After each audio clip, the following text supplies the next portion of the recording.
नमस्कार, मैं आर के पाल आप सभी दर्शकों का स्वागत करता हूं आपके अपने न्यूज़ चैनल शहर का दर्पण में। सभी खबरें विस्तार से। लखनऊ में आज अंबर फाउंडेशन के अध्यक्ष वफा अब्बास ने भारतीय जनता पार्टी की सदस्यता ग्रहण कर ली है, जिसके चलते उन्होंने एक प्रेस वार्ता की और बताया कि उनका मकसद बीजेपी के साथ जुड़कर व उनके प्रेरणा स्रोत रक्षा मंत्री राजनाथ सिंह से मिलकर समाज की सेवा करना है। और उन्होंने कहा कि हम लोग लगातार गरीबों की मदद करते चले आ रहे हैं। उन्होंने कहा कि 25,000 लोगों की आंखों की रोशनी जांच करा के उनके चश्मे बनवाने का जो लक्ष्य हमने रखा था वो पूरा भी कर लिया है और लोगों को चश्मे भी बनवा के दे दिए हैं। इसके अतिरिक्त अंबर फाउंडेशन ने 3,000 लोगों की आंखों की मुफ्त ऑपरेशन कराने का भी कार्य किया है, जिसके चलते अब तक सैकड़ों जिन्नियों के घर में रोशनी आ चुकी है। साथ ही 1,000 बच्चों की स्कूल की फीस, 300 बच्चियों को जो पढ़ने में तेज हैं या उन्हें किसी भी प्रकार की कमी है, उन बच्चियों को उनकी तरफ से मुफ्त ट्रेनिंग भी दी जाती है,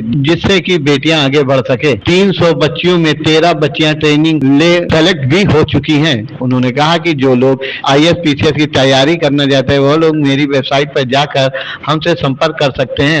हमने पार्टी इसलिए ज्वाइन की है क्योंकि कुछ लोग सच्चाई से हम लोगों को दूर कर रहे हैं। आज जो धर्म गुरु हैं और उनके ग्रुप हैं उसमें मुसलमानों को राजनाथ व बीजेपी को ना वोट देने की बात कही जा रही है। ग्रुप में भ्रम फैलाया जा रहा है बीजेपी के खिलाफ।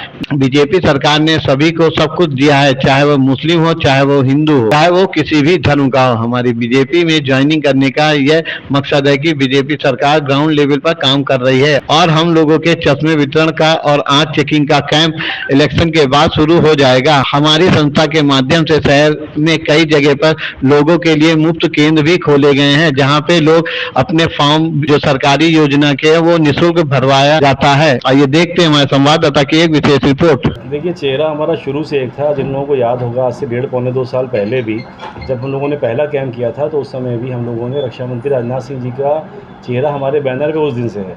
और जो लोग हमारे 1.5 साल पुराने प्रोग्राम में शामिल हुए थे उस समय, क्योंकि वोट मांगने का वक्त नहीं था, तो हम लोग उस वक्त भी उनसे सपोर्ट मांगते थे कि आप लोग जब वक्त आए तो सपोर्ट रखिएगा, क्योंकि हमारा मकसद उनके साथ मिलकर सिर्फ काम करना है और लोगों की मदद करना है। और आप लोग ये बात समझ सकते हैं, आप ग्राउंड पर सर्वे कर सकते हैं। हम लोगों ने 25,000 लोगों तक चश्मे पहुंचाए, जिससे उनकी ज़िंदगी में बेहतरी हुई है। इसके अलावा हम लोगों ने 1,200 लोगों के मोतियाबिंद के ऑपरेशन कराए। इसके अलावा 1,000 बच्चों को स्कॉलरशिप दी गई। 300 लड़कियों को कलेक्टर बिटिया की पढ़ाई कराई गई, जिसमें 13 बच्चियाँ सेलेक्ट हुई हैं। इस साल 265 लड़कियाँ पढ़ रही हैं। 75 माइनॉरिटी से हैं, 200 लड़कियाँ लगभग हमारी हिंदू कम्युनिटी से हैं। और तीसरे साल का कैंपेन हमारा जारी है।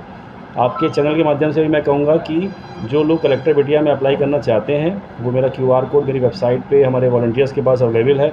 वॉलंटियर्स हमारे हर गली में, आप पूछेंगे अंबर फाउंडेशन, कोई ना कोई मिल जाएगा, आप उससे हमारा QR कोड ले सकते हैं। देखिए, वजह ये रही कि मैंने ये महसूस किया कि लोग सच्चाई से कहीं ना कहीं दूर किए जा रहे हैं। जैसे मुसलमानों में कहा जाता है कि कुछ पार्टियाँ धर्म के साथ चलती हैं। मैंने ख़ुद ये महसूस किया 2 साल के अंदर कि वो पार्टियां जिनको मुसलमान या हमारे वो नेता या वो लीडर या जिनको हम लोग सामाजिक सरगना मानते हैं, अपना अगुआ मानते हैं, वो खुद धर्म का सहारा ले रहे हैं। आज की डेट में जितने मुस्लिम ग्रुप हैं, आप उसके ऊपर देख लीजिए, राजनाथ जी को और बीजेपी को वोट ना देने के लिए कुरान, हदीस और शरीयत के हवाले से तमाम वीडियो बनाए जा रहे हैं, तमाम बड़े बड़े राइटअप डाले जा रहे हैं, उनकी हदीसों का हवाला दिया जा रहा है। आप काम पे बात नहीं कर रहे हैं। मैं ये पूछना चाहता हूँ कि जो गवर्नमेंट का गवर्नेंस पार्ट है उसके ऊपर अगर आप चर्चा करिए तो करोड़ों की तादाद में मकान मिले हैं। जो मुस्लिम बहुल गांव हैं वहाँ पे पत्रकार जाएं, आप लोग जाएं और हर वो मौलाना, हर वो आदमी जाए, बल्कि मैं तो कहता हूँ कि बस भर भर के हर मोहल्ले से विज़िट कराई जाए उस मुस्लिम बहुल गाँवों का। वहाँ जाके देखा जाए कि कितने आवास मिले हैं मुसलमानों को। आयुष्मान कार्ड सबको मिला है। अभी हम लोग डेली बेसिस पे आयुष्मान कार्ड 8,000 से ज़्यादा आयुष्मान कार्ड हम लोगों ने ढूंढ के निकाल के उन लोगों को दिए हैं जिनके सरकार ने बनाए 2018 में थे, मिल रहे हैं उनको 24 में। स्कीम से जोड़ता, अगर ये कार्ड आपको 2018 में दे देता तो आज आप लाखों रुपए से अमीर होते। वो लाखों रुपए जो आपने फूंक दिए वो आपकी जीपी का दामन थामने की सिर्फ एक वजह है, क्योंकि मैंने 10 सालों के दौरान में महसूस किया कि जो सरकार का काम है वो ग्राउंड लेवल पे हो रहा है। बांट रही है तो कहा जा रहा है सरकार राशन क्यों बांट रही है। तो आखिर हम लोगों को एक तरफ तो चलना पड़ेगा ना। अब हम हर तरफ 2 तरह की हमें ज़मीनी काम दिखना पड़ेगा। अगर नेशनल लेवल पे, बड़े लेवल पे काम हो रहा है तो उसको मैं कहना चाहूँगा कि देखिए, राजनाथ सिंह जी एक बहुत बेहतर इंसान है। और इस बात को भी हम लोग को समझना पड़ेगा कि हमारे इंडियन डेमोक्रेसी का चुनाव इस तरह का नहीं होता है कि पूरे देश में किसको कितना परसेंट वोट मिला वो सरकार बनाएगा। यहाँ सांसदीय लेवल पे जो जीतता है वो सरकार में जाता है। राजनाथ सिंह जी से बेहतर इंसान आपके पास नहीं है। लखनऊ में जो पार्टीज़ ये कह रही हैं कि इनको वोट दो, उनको वोट दो, आप उन पार्टियों के नेताओं की स्टडी करिएगा। वो केवल आपका वोट गलत पार्टी या गड्ढे में डलवा के अपने पर्सनल पोस्ट को या पद को या अपनी पार्टी में अपनी पोजीशन को बढ़ाना चाहते हैं। वो आपका 1 रुपये का फ़ायदा नहीं कराएंगे।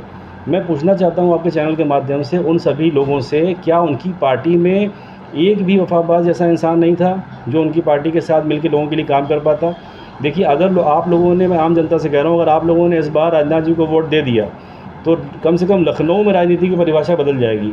आज के बाद जो आपका अपनी जेब से काम करना पड़ेगा। सरकार तो कर ही रही है अपना काम। हम लोगों ने इस साल जो काम किए, हम लोगों ने लगभग 25,000 लोगों को अच्छी क्वालिटी के चश्मे दिए ताकि उनकी ज़िंदगी में कुछ ना कुछ बेहतरी हुई, सुधार हुआ। जैसे कोई ट्यूशन पढ़ाता था, कोई आरी करता था, कोई गाड़ी चलाता था, उनको फ़ायदा हुआ। 1200 मोतियाबिंद के ऑपरेशन हुए जो अभी भी जारी हैं। कैंप हमारे इलेक्शन के बाद फिर शुरू होंगे। 1000 हम लोगों ने गरीब बच्चों को स्कॉलरशिप दी, ऐसे बच्चों को जो 1500 की फ़ीस भी नहीं दे पा रहे थे। इसके अलावा हम लोगों ने कलेक्टर बिटिया कैंपेन चलाया। ये गरीब सर्व समाज के उस तबके के लिए है जिनकी बच्चियां पढ़ाई में तेज़ हैं लेकिन अपने सपनों को पूरा करने के लिए अच्छी कोचिंग 2 लाख रुपए की अफोर्ड नहीं कर पाती हैं। उनको हम लोग IAS से पढ़वा रहे हैं। इसके अलावा हम लोग ने एक उड़ान प्रोजेक्ट शुरू किया है। ये इंटर के बच्चों के लिए है ताकि उनकी काउंसलिंग करके उनको प्लेटफॉर्म दिया जाए। ये सारे कैंपेन हमारे चल रहे हैं फाउंडेशन के लेवल से। इसके अलावा हम लोग फाउंडेशन की तरफ से शहर के अंदर कई सेंटर्स खोल के वहाँ से गवर्नमेंट की जो स्कीम्स के फॉर्म लोगों को फ्री भरवा रहे हैं। जैसे राइट टू एजुकेशन के, विधवा पेंशन, विकलांग पेंशन, जाति प्रमाण पत्र, आय प्रमाण पत्र, पैन कार्ड, आधार कार्ड, वोटर कार्ड, ये भी हम लोगों ने कम से कम 10-11 हज़ार लोगों के कागजात अपलोड कराए हैं, अपडेट कराए हैं। इस तरह कैंपेन जारी हैं। अगले साल के लिए ये सारे प्रोग्राम हमारे चलते रहेंगे। अगले साल हमारा एक प्रोजेक्ट है कि जिसमें हम लोग पूरे लखनऊ के अंदर जितनी भी ऑल इंडिया लेवल पे स्कीम्स गवर्नमेंट सेंट्रल स्टेट की हैं उनको हम लोग एक बुकलेट की शेप में लाएंगे और उस बुकलेट को अपने जितने बेनिफिशियरीज़ हैं 30-35 हज़ार या जो हमारे वॉलंटियर हैं 1000-2000, इनके माध्यम से पूरे लखनऊ में बांटेंगे। और अगले साल यानी जुलाई के बाद हमारे पास एक टीम ऐसी चलेगी पूरे शहर में जो हर गली गली कैंप लगा के इनके गवर्नमेंट स्कीम में पार्टिसिपेशन कराएगी। ये कंफ्यूज देखते रहिए शहर का दर्पण न्यूज़, क्योंकि खबरों की नब्ज़ पहचानते हैं हम। फिर अगले बुलेटिन में मुलाकात होगी, तब तक के लिए नमस्कार।